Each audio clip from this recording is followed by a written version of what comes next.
this morning along the Keowee Gardner, Guy Valentine. It's a bit of a battle for drivers without cover. I'm talking if you don't have any shade, you're fighting some pretty bright sunshine. And also caution on Highway 7 going eastbound. And northbound Don Valley Parkway on the ramp to eastbound 401, we've got a disabled vehicle. June the 14th, 2002. It was just another busy workday with all the usual hustle and congestion.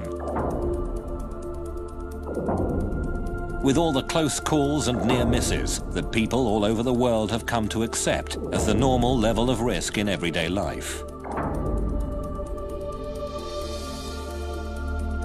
But on that day, high overhead and behind the sun, what no one saw coming, what no telescope on Earth was able to see against the blinding light, was an asteroid big enough to destroy an entire city. From behind the sun, asteroid 2002 MN came hurtling towards Earth, faster than a speeding bullet. It shot past, less than a third the distance to the moon, and nobody saw it, until 3 days later, when the rock emerged from Earth's shadow into the night sky, going away. It looks like the Earth just dodged a bullet. Actually, it was an asteroid. Scientists say it blew by last week at a distance they describe as a close shave. The airline industry would call this a near miss. Scientists who study asteroids and comets called it a problem. The threat of asteroid impacts on the Earth is very real. We know that throughout history this has happened. The craters we see on the moon are examples of the kind of impact history that the Earth has had. But it also happens very rarely. So it's a very unusual kind of hazard. It's a hazard in which the risk in any one year is very low, but it does happen, and if it really did come about on our watch, it could end civilization. These cosmic bullets originate on the far side of Mars, in the main asteroid belt, where a bracelet of celestial debris circles the sun. Millions of rocky fragments, building blocks of a planet that never quite came together when the solar system was formed. What's often depicted as a busy cosmic junkyard is actually more like a big empty speedway.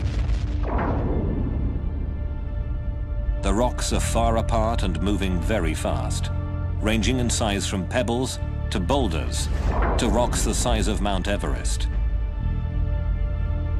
Occasionally, the tug of Jupiter's enormous gravity drags an asteroid off course, causing it to crash into another asteroid.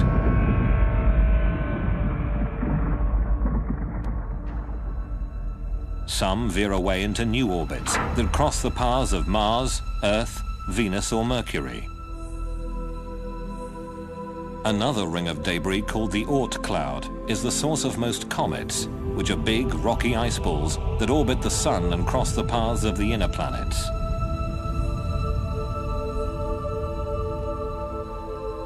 All the inner planets and our moon bear the scars of numerous asteroid and comet impacts. We do get hit all the time by pieces of debris from asteroids and comets. In fact, 40,000 tons of cosmic debris plummets into the atmosphere every year. We see them every night as shooting stars. They don't hit the Earth very often, but when they do, clearly it isn't just going to be a matter of a shooting star seen in the sky. So it is inevitable. It's only a matter of time before the next big one hits us. Even small rocks can make a big impression. In 1908, about 2,000 square kilometers of Siberian forest were instantly flattened as an asteroid exploded near the Tunguska River.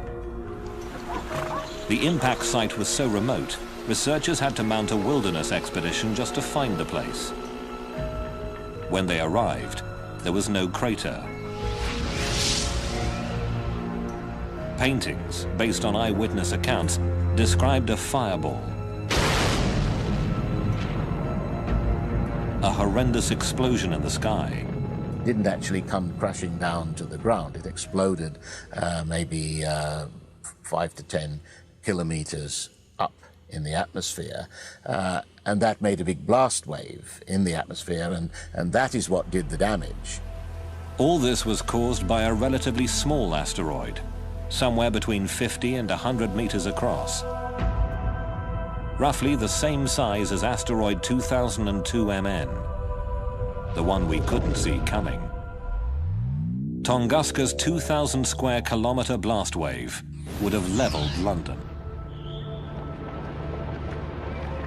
But as bleak as the thought of cosmic collision may be, there is at least a glimmer of hope. One of the special things about the asteroid impact problem is that unlike the weather or earthquakes or other natural hazards, we, at least in principle, we could do something about it. And when we know one's coming for us, our claim is that the technology is available today to stop it. On the Earth, we've got active geology, we've got volcanoes, we've got earthquakes, we've got continental drift, we've got rain, we've got wind, we've got storms, we've got snow. All of those things erode away craters, and that, in some ways, actually fools us into thinking that indeed the Earth doesn't get hit as often as it actually does. Counting craters on the Moon and then estimating how often the Earth gets hit can be a pretty sobering exercise. One scientist who made that kind of calculation was astronomer Ernst Opic, who published his impact estimate back in 1951. The general public, however, paid little attention to the science or the implications. But one individual who did take the issue to heart was Lembit Opic, the astronomer's grandson, who got himself elected to Parliament. My grandfather is the reason why I carried on in politics, what he initiated in science. In essence, he was a pioneer. He saw the danger of asteroid and cometary impacts with the Earth, and he had the courage to speak up about them. And he did that at a time when it wasn't really taken seriously, in the 1950s and 1960s. After years of pushing and prodding, Lembit Opic convinced the British government to commission a comprehensive scientific study of the asteroid and comet threat. The expert conclusion was, the threat is indeed real. Now, the government has set up a task force to examine the risk of an asteroid hitting the Earth. Still, skeptical politicians might want to get on the bus and take a trip to the Natural History Museum. Ask any schoolchild who's been there recently, and you'll hear a fascinating and truly scary tale about what happened to the dinosaurs.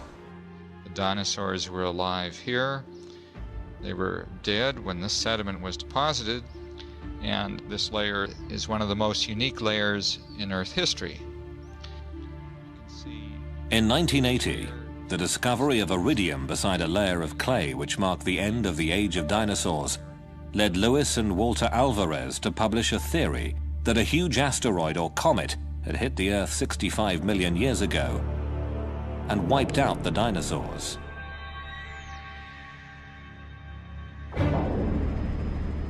But for this concept to be confirmed, there had to be a crater.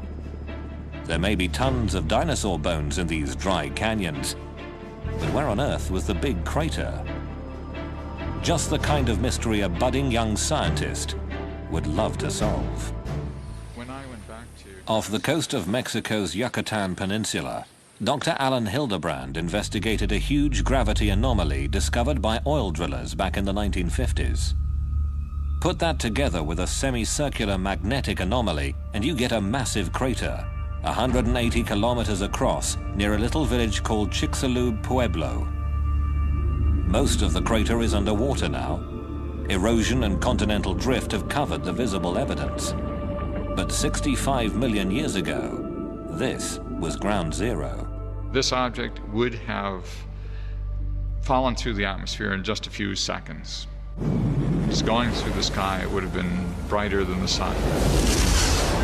As soon as it contacts the surface of the shallow sea in Chicxulub, of course, it starts propagating the shock wave down into the planet, and it keeps pushing into the planet, and it only gets stopped maybe about 30 kilometers down. The pressure wave would have traveled around the entire planet in the atmosphere. You could have heard the impact on the other side of the planet.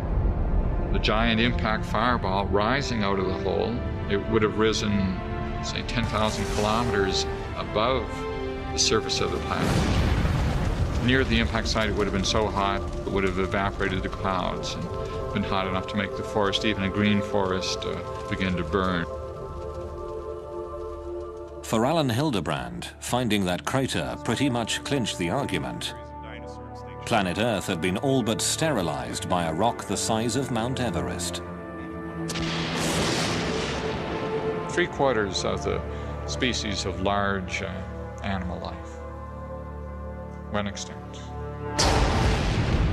We have made the case. We've got the qualitative information and we've got the statistics to show that there is a very serious risk. If you wanted to save planet Earth from cosmic disaster, where would you find people with all the right stuff to do the job? Well, Houston, Texas might be a good place to start looking. This town has that rarest of breeds, the space cowboy. Houston is home to NASA's Johnson Space Center, where rocket science is a way of life and astronauts learn their trade. If you could roll me 90, then go down. I'll come in on my side. Behind a swimming pool big enough to swallow an apartment block, you'll find a small research lab where the rocket engine of the future is being built and bench tested.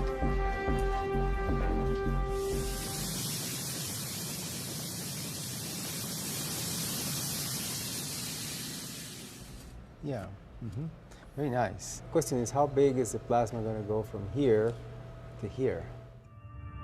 Dr. Franklin Chang Diaz is one of the lead researchers, as well as an astronaut with 7 shuttle missions under his belt.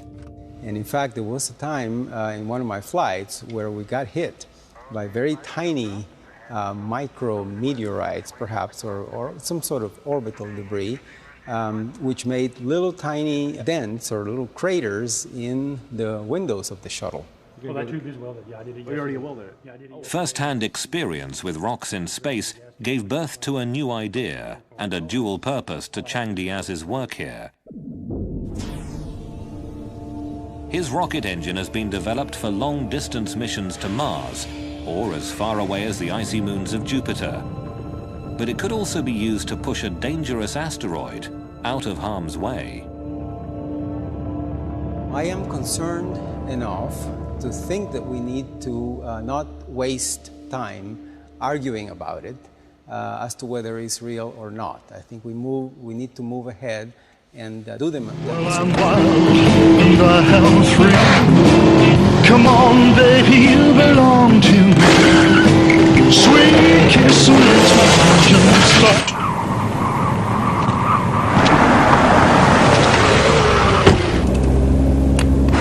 Well, I'm wild and I am free.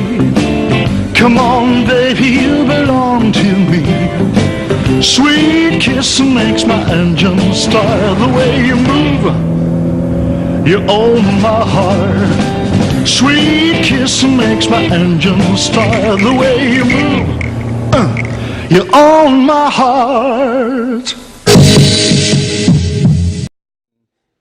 If this is a threat which has a very low probability, all it takes is one, and we are history.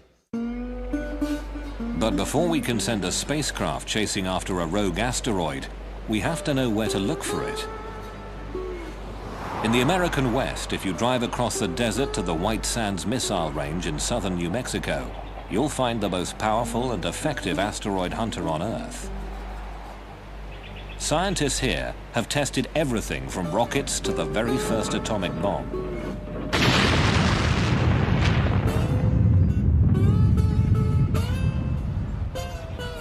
Today, across the valley floor from the Trinity bomb site, the US Air Force has installed one of the world's most advanced telescopes.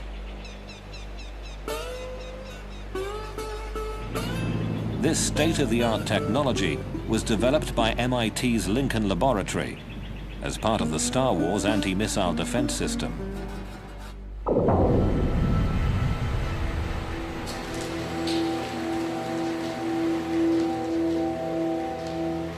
These may not be the world's biggest telescopes, but they clearly are the best when it comes to finding deadly rocks in space. This is Linear, the Lincoln Near-Earth Asteroid Research Facility.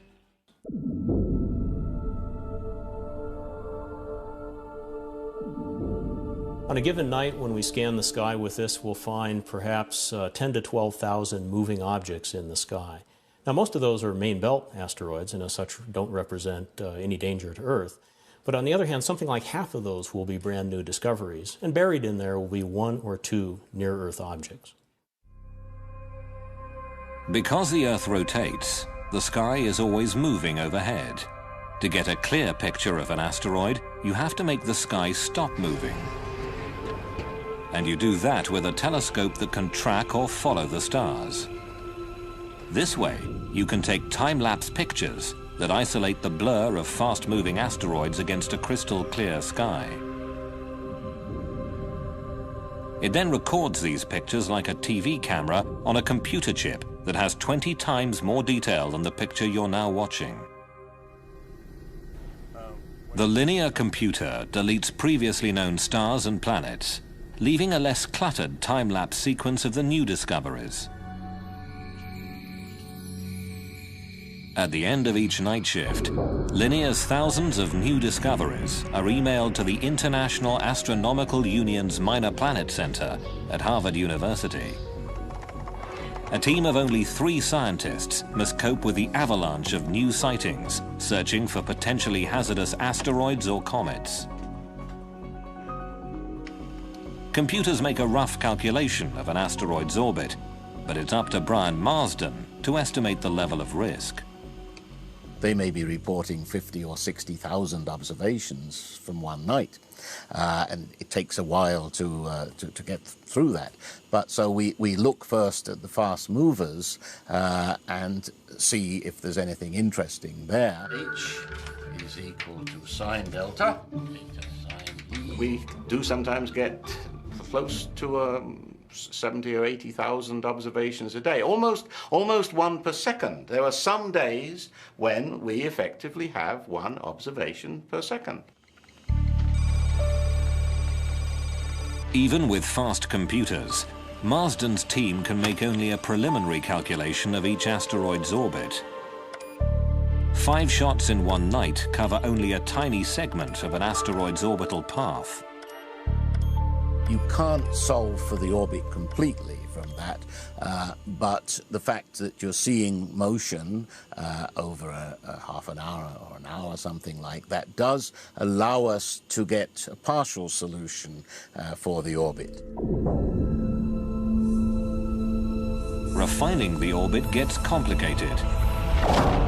When 2002 MN shot past, its trajectory was warped by Earth gravity, and scientists at NASA's Jet Propulsion Laboratory in Pasadena, California, had to add that to their calculations. Here's an animation I put together of the asteroid last year, which was discovered after it passed by the Earth. An elite team of mathematicians and celestial mechanics is now working full-time on a computerized warning system. Our orbit animation, you can see how when it returns out to the asteroid belt, the close approach to the Earth has changed its orbit, and it's no longer returning to the same place it started.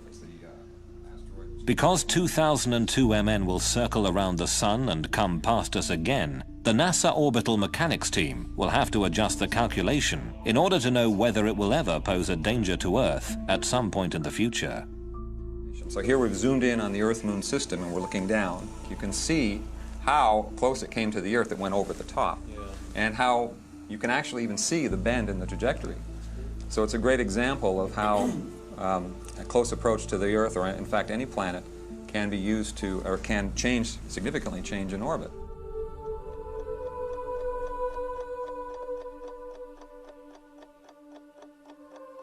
To know where an asteroid is likely to be in the future, you need a model of the solar system. Mechanical models that show the relative motions of the Sun and planets have been around since the early 18th century. They're called orreries. What the celestial mechanics at NASA had to do was create a new digital model. One that includes the gravitational attractions of all the planets and the sun, and all the other forces that can affect where an asteroid might go. You just compute what forces are acting on this particular asteroid from all the planets and many of the minor planets in the solar system, and then we can actually trace the motion of that object around the solar system for hundreds of years. For scientists, the acid test of their mathematics came when a strange new comet raced toward Jupiter. A stream of cosmic bullets that would shock and amaze millions here on Earth.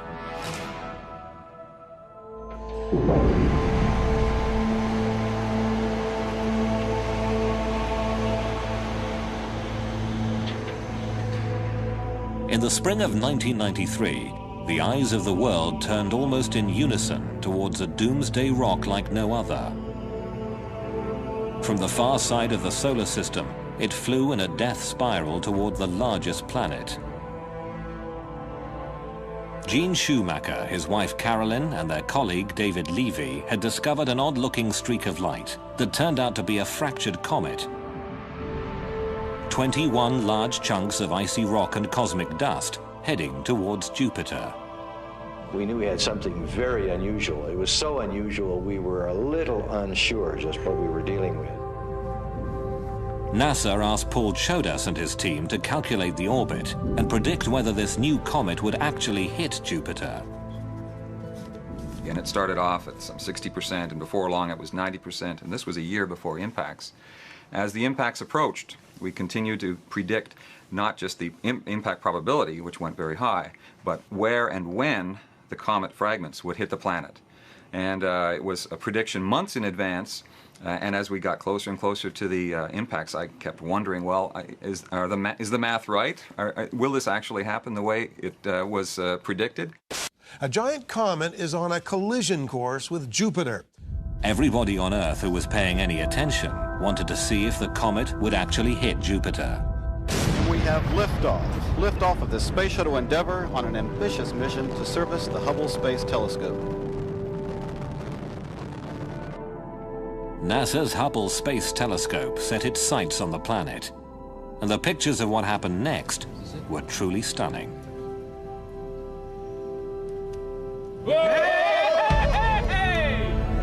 Right there! Oh! Get it! Wait. Oh, no.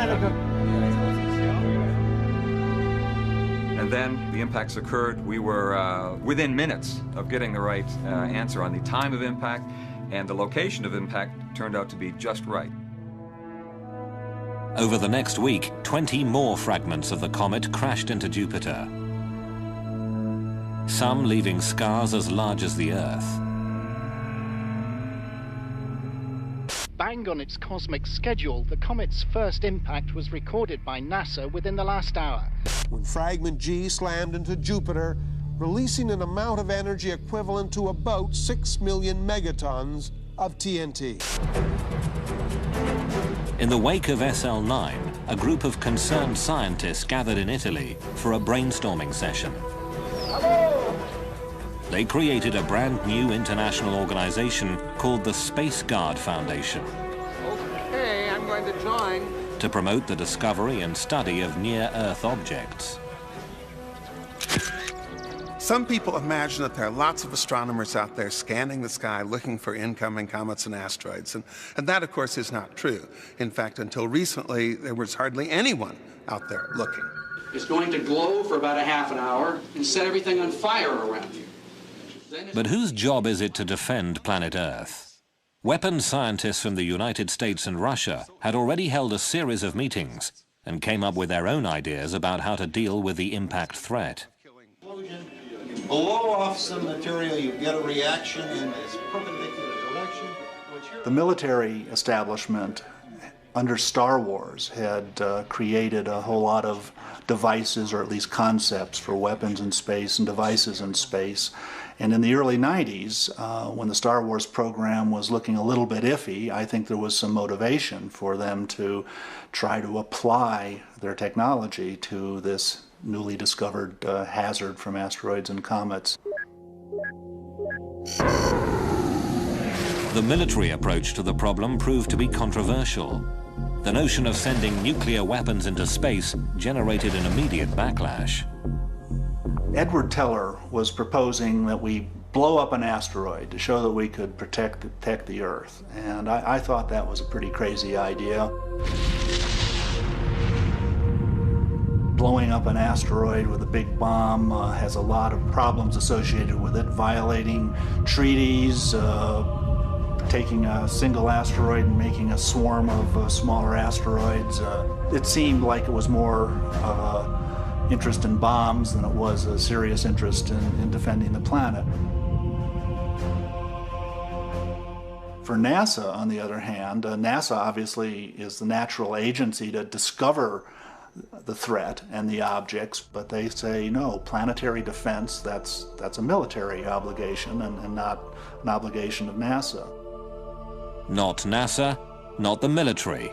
Just when it seemed planetary defense was nobody's job, a tiny speck in the sky would set off doomsday alarms around the world.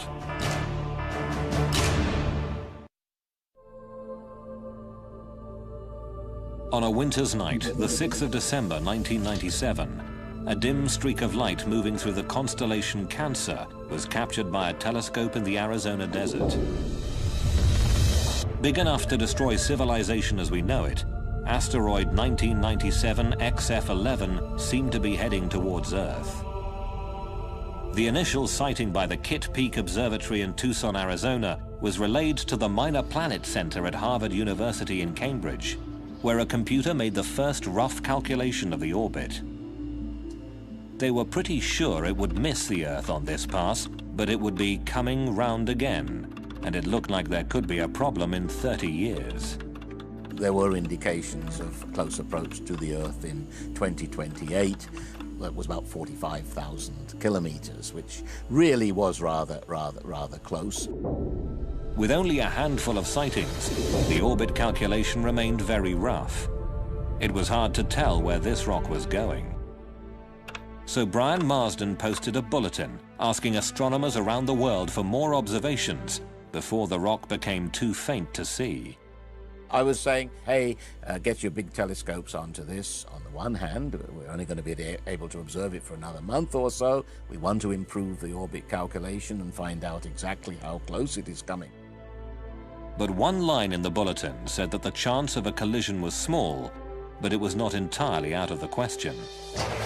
Within hours of the website posting, reporters discovered XF11, and doomsday headlines screamed around the world. Because the close approach in 2028 would put the asteroid nearest to Europe, London newspapers focused on the exact moment life on Earth might possibly end. Pictures of it on the internet show it as a tiny moving blob. Scientists have calculated its path in the year 2028. Watch very carefully. September, October the 28th, the two coalesce. But at NASA's Jet Propulsion Laboratory in California, the orbital dynamics team thought there must be some mistake. Asteroid's orbit was affected by it. To my great surprise, when we ran our software, it said that the probability of impact of this particular asteroid in 30 years was essentially zero. As it turned out, the end-of-the-world asteroid would miss the Earth. That big rock in space posed no threat after all. A frantic hunt through the archives at NASA had turned up photographs of XF11 taken 8 years earlier. And as soon as those were placed into the orbit determination process, they confirmed the fact that there was no chance that it could hit the Earth in 30 years. The public at large was not understanding uncertainty in this. They wanted an immediate answer. Is it going to hit us or not? But people were paying attention. One side effect of the false alarm was that public and political awareness of the threat had been raised. 2 months after XF11, new hearings were held in Washington, and NASA was told to speed up the science of asteroid detection. Finally, it seemed, there was a political will to do something. Congress gave NASA a 10-year deadline to search the skies and get a fix on the largest of the doomsday rocks. They called it the Space Guard Survey. While astronomers geared up to search the skies, Hollywood was going into overdrive. I would go to every dinner party and I would say, are you aware what would happen if a comet was actually on a collision course with the Earth? Oscar-winning screenwriter Bruce Joel Rubin was hard at work on the remake of a sci-fi classic. The new film, called Deep Impact, would be a Steven Spielberg production. When we arrived at our hotel in New York, the porter was so incredibly careless with our bags. And the room they gave us, it was beautiful. A broom closet. But the worst part was the shower. My wife drying herself with the Egyptian cotton towels. Shower curtain defined that whole vacation for her. Don't just visit New York. Visit TripAdvisor New York. With millions of reviews, a visit to TripAdvisor makes any destination better. An army of scientists work desperately to build this giant rocket, this modern Noah's Ark to carry a few picked survivors of our doomed civilization. I think the thing that was hardest for me was the realization that people would have to be chosen to survive. Let's take the ship away from them! Come on! Probably a very, very small percentage of human beings would be left on the Earth able to survive something of the intensity of the comet that hit and destroyed the dinosaurs. So I felt making this movie is not just a mission to tell a good story, it's to change minds. It's to let people go, this is something real. This can happen to us. This movie is a wake-up call. It's not just a Hollywood movie, it is pointing at you.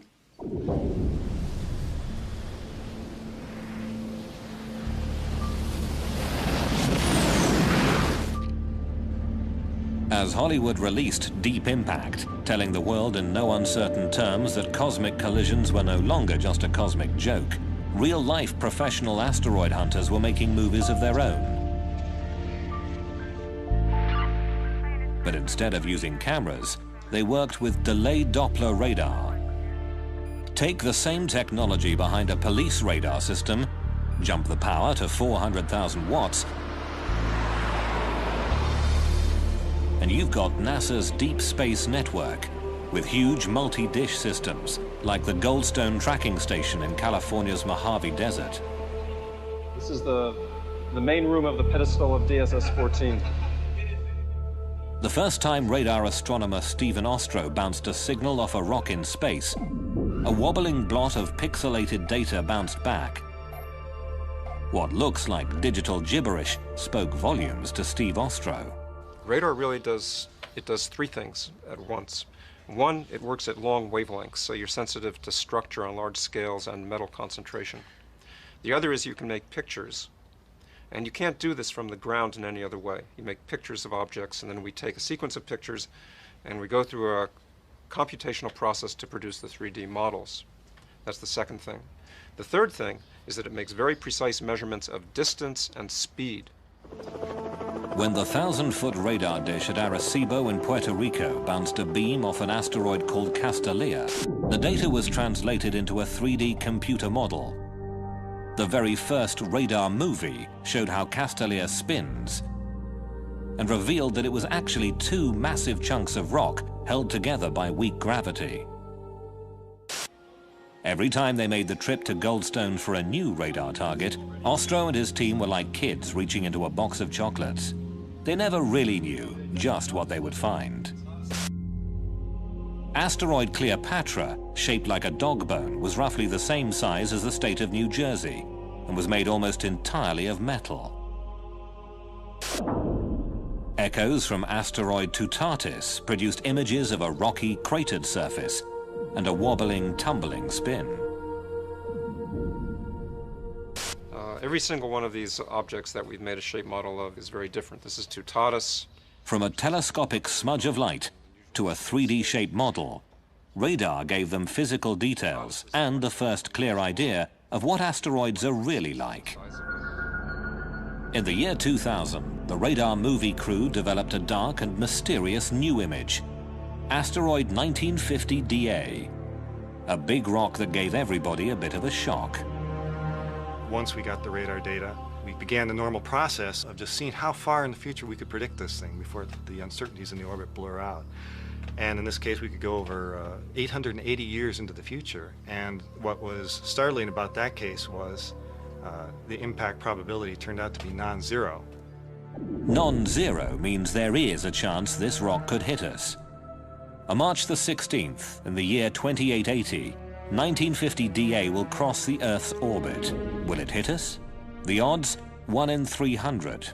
If 1950 DA does hit the Earth, the most likely point of impact would be at sea. Of all the big asteroids discovered thus far, this is the most dangerous one we know. Eric Asfaug and Stephen Ward have created a computer model of the impact. Yeah, it's kind of funny how this started. It was with the movie Deep Impact, and I was getting phone calls. Lots of people were getting phone calls about the movie, whether it was accurate, the big cresting tsunami coming across. The concept here is that this asteroid, which is about 1 kilometer across, will hit the ocean at 17,000 miles per hour, and it'll blow a hole in the ocean about 19 kilometers across and all the way to the bottom.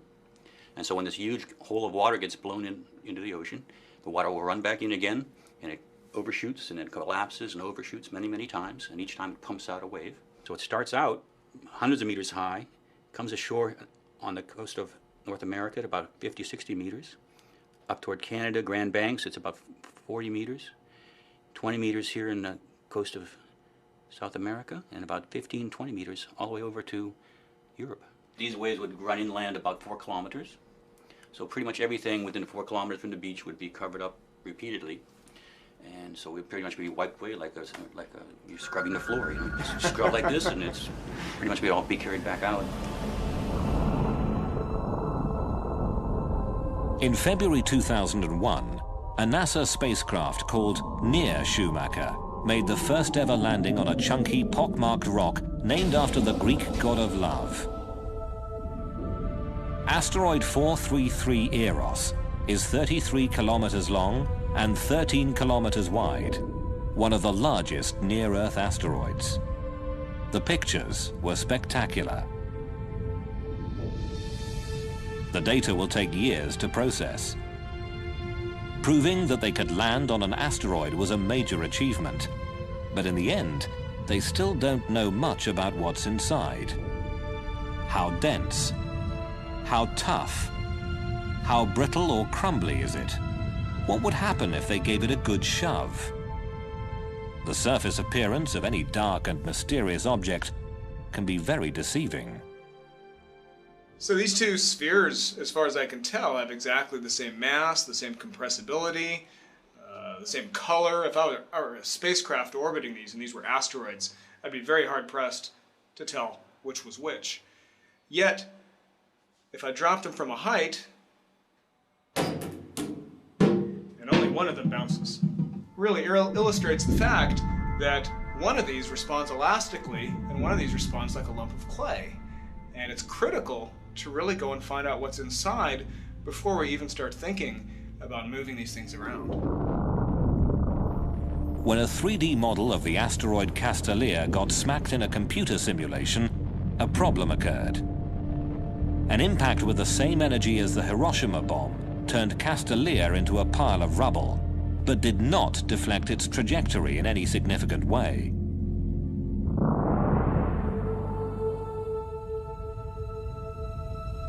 But there are other ways to apply force to deflecting an incoming asteroid.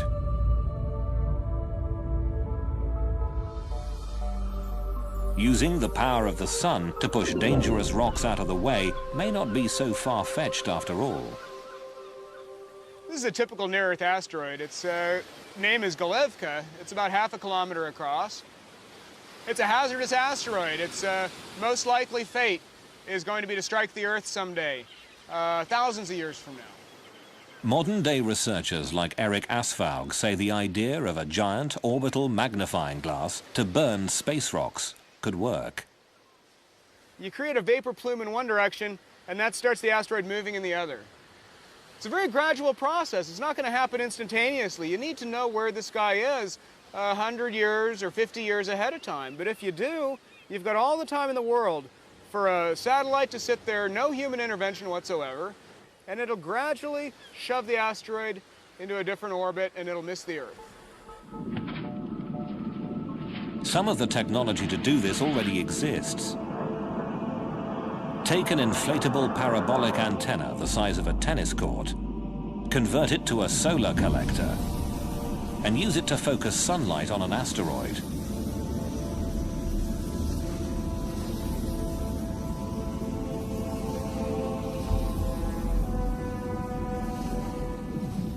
The Russians have built and are testing a giant sail that captures the minute pressure of sunlight. Just attach the sail to an asteroid and let the rock hitch a ride to someplace else.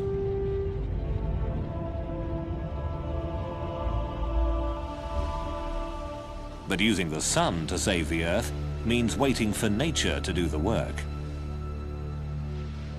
If we don't see an asteroid until the last minute, solar power would be too little, too late. A nuclear electric plasma engine could push an asteroid out of harm's way. The rocket technology at this NASA lab in Houston, Texas, could provide the power for a space tugboat. A group of astronauts and aerospace engineers is designing the B612 mission to prove that asteroid deflection can be done with existing technology. These are rockets that have very tiny amounts of thrust, but they are so frugal in the use of propellant that we can keep the rocket going for periods of the orders of a year. Building a better rocket engine is only the first step. Figuring out how to latch on to an asteroid, point it in the right direction, and push without losing control is the really tricky part. After years of research, NASA finally had it. The first complete draft of a plan, a demonstration mission, to save the planet.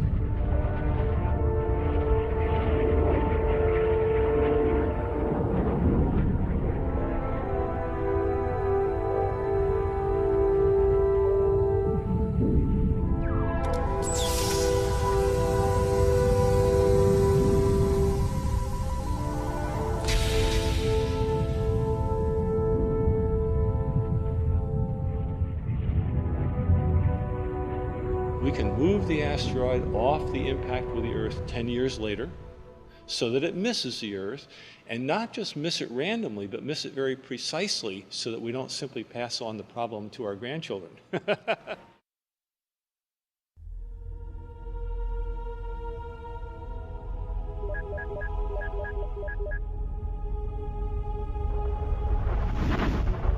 Midway through 2003, the Space Guard survey had reached the halfway point.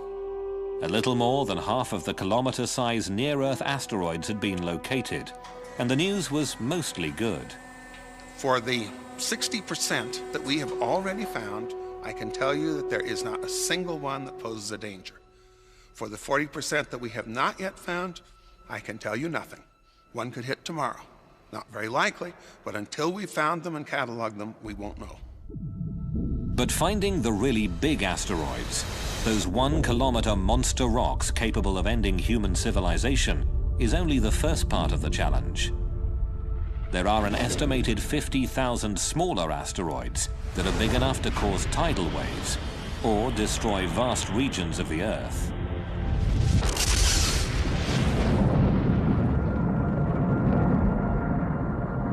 A 200-meter asteroid happens maybe once every 10,000 years, but that's like 600 megatons to 800 megatons exploding in one place. Recall the small 60-meter rock that exploded over Siberia in 1908? Well, even though it could have destroyed a city like London or New York, rocks that small are not included in the current Space Guard survey, meaning no one is officially looking for them.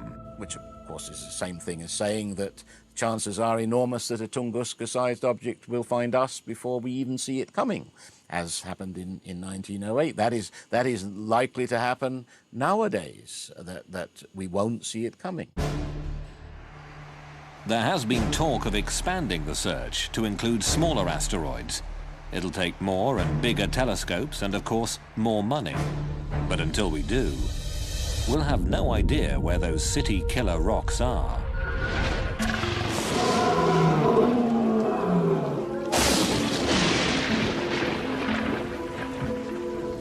Evolution on Earth has proceeded in part because every so often a global catastrophe comes along, pushes the reset button, and new things happen. It wiped out the dinosaurs 65 million years ago, and at the time, we mammals were just furry little creatures burrowing around in the ground, and an asteroid or a comet impact took out our principal competition.